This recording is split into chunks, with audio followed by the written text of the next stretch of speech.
യാതൊരു കാര്യമില്ല. ഒരു ഒറ്റ കാര്യം പറയട്ടെ. ഞാൻ പറഞ്ഞ ഷാഫി പറമ്പിൽ ഈ രണ്ട് വീരന്മാരെ കിട്ടിയല്ലോ.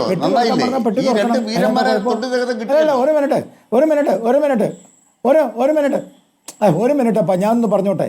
പെട്ടി തുറക്കാൻ ഷാഫി പറമ്പിനോട് പറഞ്ഞാൽ പെട്ടി തുറക്കണം. പെട്ടി ഒരിക്കലും ഉദ്യോഗസ്ഥൻ തുറക്കില്ല. കാരണം ഉദ്യോഗസ്ഥൻ സ്വന്തം കൈകൊണ്ട് പെട്ടി തുറന്നാൽ അത് ഉദ്യോഗസ്ഥൻ സ്വന്തം കൈകൊണ്ട് പെട്ടി തുറന്നാൽ അത് ഉദ്യോഗസ്ഥനെതിരെ കംപ്ലൈന്റ് വരും. ഒരിക്കലും ഉദ്യോഗസ്ഥൻ സ്വന്തം കൈകൊണ്ട് പെട്ടി തുറക്കാൻ പാടില്ല.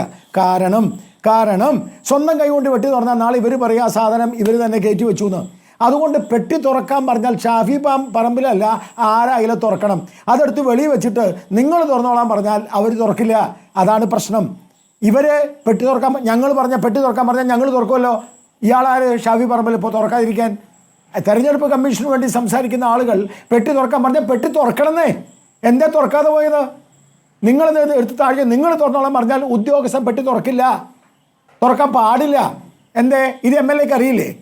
ഉദ്യോഗസ്ഥൻ പെട്ടി തുറക്കാൻ പാടില്ല. MLA ക്ക് അറിയില്ലേ? ഇല്ലെങ്കിൽ കുറെ നിങ്ങളെ തുറക്കാൻ പാടില്ല. അതുകൊണ്ടാണ് നിങ്ങൾ ഇഷ്യൂ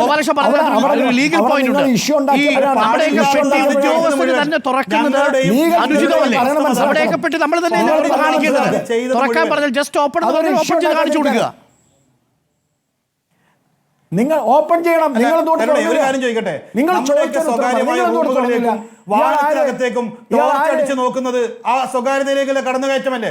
അല്ലേ? രാത്രി ഒരു വാഹനത്തിനുള്ളിൽ ഇരിക്കുന്നവരുടെ ഉള്ളിൽ കാണണമെന്നുണ്ടെങ്കിൽ സ്വാഭാവികമായി അല്ല. ഉമ്മൻചാണ്ടി ഭരിക്കുമ്പോഴും അല്ല. ഒരു സ്വകാര്യതയിലേക്കുള്ള കടന്നുകയറ്റമല്ലേ? അതെങ്ങനെയാണ് സ്വകാര്യതയിലേക്കുള്ള കടന്നുകയറ്റമാവുന്നത്? തെരഞ്ഞെടുപ്പ് സമയത്ത് നിങ്ങൾ വരുന്ന വാഹനത്തിന്റെ ഉള്ളിൽ ആരിയ്ക്കുന്നു എന്ന് നോക്കാൻ തെരഞ്ഞെടുപ്പിന്റെ ഡ്യൂട്ടിയുള്ള ഉദ്യോഗസ്ഥനുള്ളിലേക്ക് വെളിച്ചമടിച്ചു നോക്കുന്നത് എങ്ങനെ സ്വകാര്യതമാവുന്നത്? മാത്രമല്ല സ്വകാര്യത കാണിക്കുന്നത് പൊതുനിരത്തിലാണോ?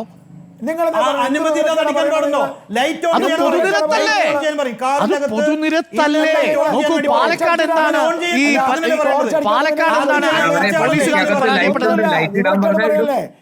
ടോർച്ച് അടിച്ച് നോക്കാനുള്ള അവകാശമുണ്ട്. ലൈറ്റ് ഇടാൻ പറഞ്ഞാൽ മതിയല്ലോ. ടോർച്ചടിച്ചു നോക്കിയിരുന്നു ഉള്ളിൽ എന്താണ് എന്ന് പരിശോധിക്കാനുള്ള അഷ്റഫ് നമ്മുടെ ലോജിക്കലായ ഒരു വാദവും നിൽക്കില്ല. കാരണം ഇരുട്ടുള്ള ഒരു സമയത്ത് എനിക്കൊന്ന് ഏകദേശം 11 മണി കഴിഞ്ഞിട്ടുണ്ടാവും. ആ സമയത്ത് വാഹനം അവിടെ നിർത്തുമ്പോൾ അതിനുള്ളിൽ പ്രത്യേകിച്ച് ഇന്നോവ പോലെ ധാരാളം ആളുകൾക്ക് ഇരിക്കാൻ കഴിയുന്ന 7ഓളം ആളുകൾക്ക് ഇരിക്കാൻ കഴിയുന്ന ഒരു വാഹനത്തിനുള്ളിലേക്ക് ആരൊക്കെ ഉണ്ട് എന്ന് ടോർച്ചടിച്ച് നോക്കാം.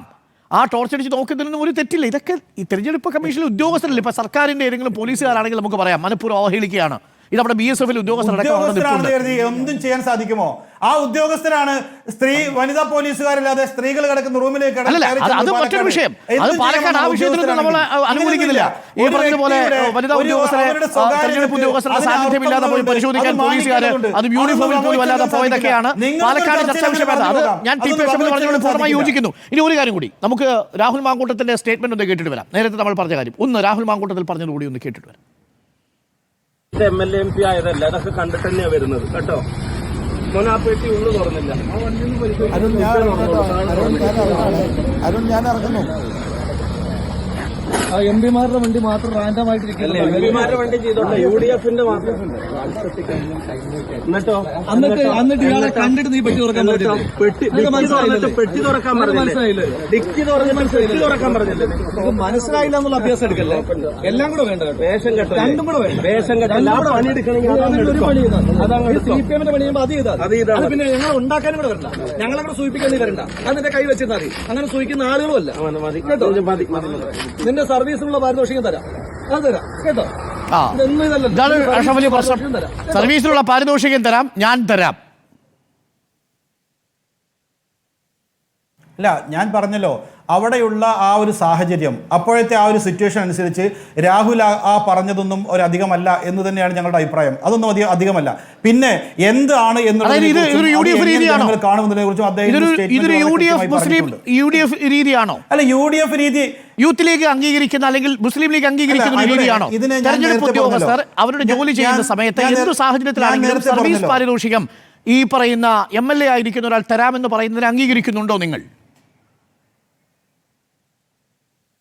അല്ല, ഞാൻ പറഞ്ഞല്ലോ, ഇവിടുത്തെ ഉദ്യോഗസ്ഥർ അവർ ചില പ്രത്യേക താല്പര്യങ്ങളോട് കൂടി ആളുകളെ മോശമാക്കാൻ വേണ്ടിയും ഇവിടെ CPM വേണ്ടി ഏജന്റായി പ്രവർത്തിക്കുന്നത് പോലെയുള്ള പ്രവർത്തനങ്ങൾ നടത്തിയാലുമൊക്കെ അതിന് അതിൻ്റെതായ രീതിയിൽ വർത്തമാനം പറയുകയും അതിന് അതിൻ്റെതായ രീതിയിൽ മറുപടി പറയുകയും ചെയ്യുന്നതൊക്കെ ഇവിടെ സർവ്വസാധാരണമാണ്. അത് CPM ആണെങ്കിൽ തിരിച്ചു പറയും, UDF ആണെങ്കിൽ അങ്ങോട്ട് പറയും. ഇതൊക്കെ കേരളത്തിലെ ജനങ്ങൾക്കിടയിൽ CPM ഒക്കെ എത്രയോ തവണ ചെയ്തിട്ടുള്ളതാണ്. അവരുടെ നേതാക്കന്മാരൊക്കെ എത്രയോ തവണ ഇതും ഇതിനപ്പുറവും കോടതിയെ ഉൾപ്പെടെ പറഞ്ഞ കാര്യങ്ങൾ നമ്മൾ ഇതൊന്നും ചെയ്യുന്ന സമയത്ത് MV ജയരാജൻ പോലീസ് ഉദ്യോഗസ്ഥരോട് കയർത്ത് സംസാരിച്ചത് ഇപ്പോഴും നമ്മുടെ മനസ്സിലുണ്ട്. അതെ, അവിടെയാണ് ഞങ്ങൾ പറയുന്നത്, ഞങ്ങളെ രാഷ്ട്രീയമായി വേട്ടയാടാൻ ഏത് ഉദ്യോഗസ്ഥൻ വന്നാലും ഞങ്ങൾ പറയേണ്ടത് പറഞ്ഞു തന്നെ പോകും. ഇവിടെയും വേട്ടയാടാൻ വന്നു എന്നാണ് ഇവർ പറയുന്നത്. തെരഞ്ഞെടുപ്പ് നടക്കുകയാണ്, തെരഞ്ഞെടുപ്പ് രംഗത്താണ് പ്രശ്നം. അതെ, അത് പറയാം ഞാൻ ബാക്കി കേൾക്കൂ. ഇലക്ഷൻ കമ്മീഷന്റെ കീഴിലുള്ള ഉദ്യോഗസ്ഥന്മാരാണ്. രണ്ടാമത്തെ പ്രധാനപ്പെട്ട കാര്യം, ഈ MLA എന്ന് പറയുന്ന വ്യക്തി ഞാൻ തരാമെന്ന് പറയുമ്പോൾ അതിന് സപ്പോർട്ട് ചെയ്തുകൊണ്ട് MP എന്താ പറയേണ്ടത്? മതി വിലക്കുകയല്ല ചെയ്യുന്നത്. ഈനാമ്പേച്ചിക്ക് മരപ്പെട്ടി കൂട്ടെന്ന് പറഞ്ഞ പോലെ ഈ രണ്ടാളുകൾ, ഒരു MLAയും MP ചേർന്ന് ഈ കേരളത്തിൻ്റെ രാഷ്ട്രീയ മണ്ഡലത്തിൽ കാണിക്കുന്ന ഏറ്റവും നികൃഷ്ടമായ അഹങ്കാരം നിറഞ്ഞ നിയമവിരുദ്ധമായ തെരഞ്ഞെടുപ്പിനെ അട്ടിമറിക്കുന്ന പ്രവർത്തനം അതാണ് പിടിക്കപ്പെട്ടിരിക്കുന്നത്. ശരി, അതുകൊണ്ട് തുറന്നു കാട്ടപ്പെട്ടിരിക്കുകയാണ്. പെട്ടി തുറന്നില്ല എന്ന് പറഞ്ഞാൽ തുറന്നു കാട്ടപ്പെട്ടിരിക്കുകയാണ് രണ്ടെണ്ണം. ഈ രണ്ടെണ്ണവും തുറന്നു കാട്ടപ്പെട്ടിരിക്കുന്നു. ഈ നികൃഷ്ടം എന്ന വാക്കൊന്നും ഞങ്ങൾ എൻഡോഴ്സ് ചെയ്യുന്നില്ല, അത് താങ്കളുടെ മാത്രം വാക്കുകളാണ് അനിൽകുമാർ. കാരണം അവർ കേരളത്തിൽ തെരഞ്ഞെടുക്കപ്പെട്ട MP-യും ഒരാൾ MLA-യുമാണ്. നിങ്ങളോട് പോരാടി തന്നെ വടകരയിൽ നിന്ന് ജയിച്ചതുമായ ഉത്കൃഷ്ടമാണ്. ശരി, താങ്ക് യു. ഉത്കൃഷ്ടമായ കാര്യമാണ് അവർ ചെയ്തത്. ഉത്കൃഷ്ടമായ കാര്യമാണ് ഇത്. ഉത്കൃഷ്ടമല്ലല്ലോ ഇത്. Anilkumar, thank you. Shri George Podippara, thank you. Advocate B. Gopalakrishnan, thank you. TP Ashraf Ali ചർച്ചയിൽ ചേർന്നു.